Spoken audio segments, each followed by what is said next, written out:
wraps up tonight. But look, if you used a top 3 pick on Saquon Barkley, he didn't pay off a whole lot this year.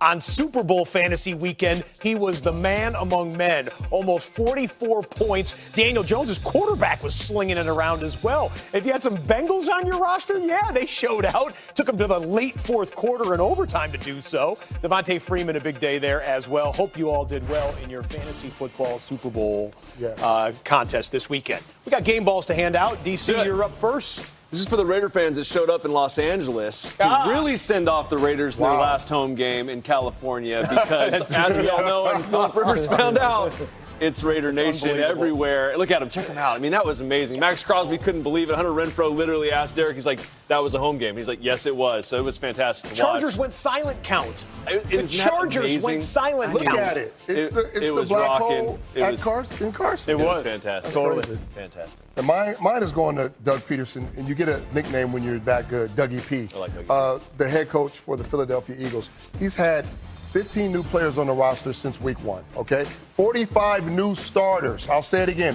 45 new starters on the roster. The other teams are below 500 or 500 or not in the playoff conversation. To be able to go out and scheme and change things from week to week with different personalities, learning these new players, getting your team to buy in, to continue to fight, it's tough for a coach. And everybody knows that, to hold each other accountable. But I've watched certain plays and certain times in games, he'd call a timeout, he'd come up with a crazy play, and it works. Putting his team in position. He's one of the best at play calling, and he's one of the best leaders in the game. He's building a reputation at this time of year as well. September, October, November, Doug Peterson, January. I mean, they're doing something there. And got to cap it off, though, this weekend. A separate little shout-out.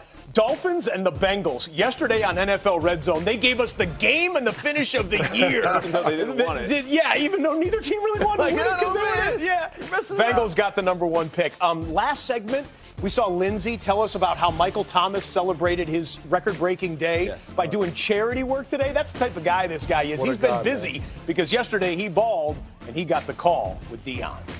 12 for 136, and you surpassed Marvin Harrison, man. How do you feel right now? Just blessed, to be in this position, to be on a winning team with a chance to go to the playoffs and add more value and more opportunities to catch more passes and make big plays for my teammates. It's a blessing.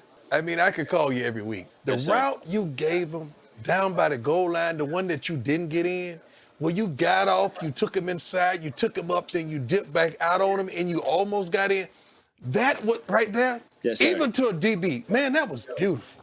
Appreciate you. Thank you. That's why you got a $145. When you can run routes like that and you put great hands and you put Drew Brees on top of it, you are who you are. I think that's the job of an ex-receiver, We get a lot of man coverage. We get a lot of double coverage. A lot of safeties tilted to our side, but it's no excuses. We got to be able to go out there and execute and do our job at a high level. And when the ball's in the air, Drew doesn't make any bad decisions, so I'm just always trying to make them right. Saints headed to the playoffs, and so are the Seahawks. But the Seahawks have a few things to figure out before they get there, like who is going to run the ball for them, because Chris Carson fractured his hip yesterday, and C.J. Prosise broke his arm. So neither of them will be available, and Rashad Penny's already on IR. According to Ian Rappaport, Marshawn Lynch is in Seattle now. He might sign with his former team, and according to Mike Garafolo, they are expected to sign Robert Turbin. He played for the Seahawks from 2012 to 2014. He last played in the league for the Colts last year. This apparently does not mean that Marshawn is out of the mix, but it does mean that Turbin has a job. He tweeted out earlier today, never give up on your dreams. So this is an exciting chance for him to get back in the league and do some things moving forward in the playoffs, potentially. Ravens also dealing with an injury at running back. Mark Ingram leaving yesterday's game with a calf strain. He will not play this week.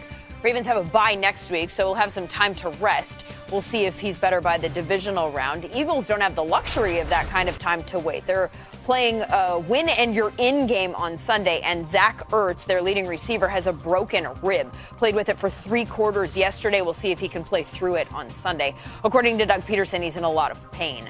Leighton Vander Esch has been in pain, enough to miss the last 5 games for Dallas. He had a nerve issue in his neck. According to Jane Slater, doctors have decided to do a minimally invasive surgery that should have him back in time for training camp. So that's a little bit of good news for Dallas on an otherwise rough day in the area. And for more on that, here's Jane Slater. There were a number of things that didn't go the Cowboys' way in Philadelphia, but the one that everyone is focusing on in Dallas today was that final play on that final drive, 4th and 8, when Randall Cobb and Amari Cooper weren't in on it. Now, as it was explained to me by a Cowboys source, they decided they wanted to go with 2 tight ends, and they said that Amari Cooper had been in on a go route and then a 7 route, and they thought he was too gassed to go on another go route for that play. So they went with Tavon Austin, hoping they could capitalize on the DBs who were struggling against smaller, shiftier receivers. Well, they got the ball to Michael Gallup, and while they got the look they say they wanted, it didn't ultimately go their way. They've got to put this one to bed and look forward, though. It was Michael Bennett who told me, quote, "We don't control our destiny anymore. We have to hope that things just fall our way." Thank you very much, Jane. So here's what we're looking at in the NFC East. You've got the Eagles in the driver's seat right now. They play the Giants this week. If they win, they are the division champs. But the Cowboys can get in if the Eagles lose and Dallas beats the Redskins. Ooh. All right, so those are the scenarios. What's going to happen, David, Willie? Can you imagine that? I mean, you do all that work and you go out there and you play the game and then you lose. I mean, I can't even, whatever. Anyway, Willie, how do you see the NFC East shaking out? I feel like it just shook out, but we still got one more week to play. So what do you think? Well, you talk about the Philadelphia Eagles. You go with the December teams. You go with the coach that's coaching the best and teams that believe. I got to sway towards the Philadelphia Eagles and what they're doing. They know how to win. They've been in these situations before. The NFC East always comes down to week 17 for whatever reasons. But I like the tight ends. Doug Peterson did a good job of going with the 12 personnel. These tight ends are doable. They can do a lot of different things. They're versatile, and Doug Peterson knows how to use his offensive players. Completely agree. Speaking of offensive players, I think for me, it's Miles Sanders. And I think that they're finally figuring out what they did when they won the Super Bowl, how to run the football. They got a good young back. They're finally figuring out how to find some creases, throw the football to him out of the backfield. And he's a nice complement to those tight ends. Yeah, they don't have the speed guys outside. They don't have the guys that can burn down the field. But when your tight ends are playing well and you can get the ball to your back out of the backfield, not necessarily even handing the football off, but screens and swings, that's beautiful too. So let's just get it going. So I think the Philadelphia Eagles are going to pull this off, Lindsay. Back to you.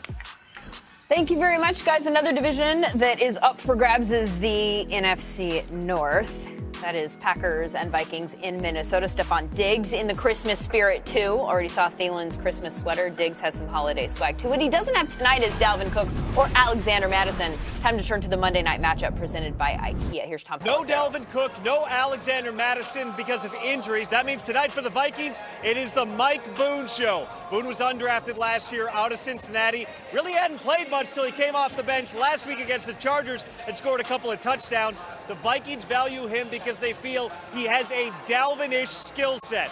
I asked wide receiver Stephon Diggs, what's Mike Boone all about? Diggs replied, running the ball as hard as bleep all the time. For the Packers, Coach Matt LaFleur told me there are several keys to this game. They have to win the turnover battle. They have to execute on third downs, where Minnesota has been better on both sides of the ball this season. And LaFleur said, we got to handle the environment because this can be a pretty hectic place to play. Well, I'll tell you what. Hello. We have people who pick Thursday night football, Sunday night football, Monday night football, but I've never seen anyone go 16-1. Willie McGinest goes into tonight with a 15-1 record. That's 16 Monday night football games and then the doubleheader on week 1. So this pick that you're about to make, Willie Mack, is a big one, and you're already the champion. For it. You're already the champion. Come. Just be humble. Willie! Hey! You want to crown him? Crown him. Nice. He just knighted him. Yeah, So, okay, you're the picks champ, but I know you want to go 16-1, and this is a hard, big pick, Willie. Who you got? It is. It's Monday night, and it's a huge game for the Minnesota Vikings who are playing at home. Not only is it big for them, it's big for their quarterback. He's got to face all the doubters, all the haters. Everybody's telling him what he can't do. So Kirk Cousins is going to step on that stage tonight. He's going to play like the big boy and ask everybody in the country, do they like that at the end of the night? And he's going to come away with the victory. I'm going with the Minnesota Vikings, everybody. This is the first time my heart has aligned with your pick. the entire year. Tells you how I'm doing. I'm at 7 and 9. I'm trying not to get my coach fired is what I'm trying not to do. Ben in research just told me you have a chance to get back-to-back picks correct. I think for the first time this year. I haven't done that yet, have I, Ben? And at the very least, David, you're going to pick first next year. That's true. So we get the first pick. Good point. You are the Bengals of Monday night picking. I'm just trying to survive here. Who you got? Minnesota Vikings. Exactly what Willie was talking. Thank you. Perfect. Thank you. Thank you very much. But Kirk Cousins got to figure it out. Go out there. You don't have your running back. So I feel like that's kind of a little bit of a this is really on you, even though we know it's on him, but you don't have your guy. Dalvin Cook's not out there, but Adam Thielen with his sweater, you got Diggs, you got some tight ends, spread the ball around. Hopefully your defense plays well, but the Vikings are going to win this football game. And the Vikings defense. The Vikings defense. They're super good. Up front, I don't know if the Packers O-line can handle them. Here's the thing. Let's call them the Vikings or Minnesota, because every time anyone says Minnesota Vikings, I hear the Lizzo song now. She's ruined that for me. Okay, I work in football. It happens every day, I think to myself. I can see that. Anyway, NFL Total Access Endgame is coming up after the game, so watch the game and then flip it right back here and see if they're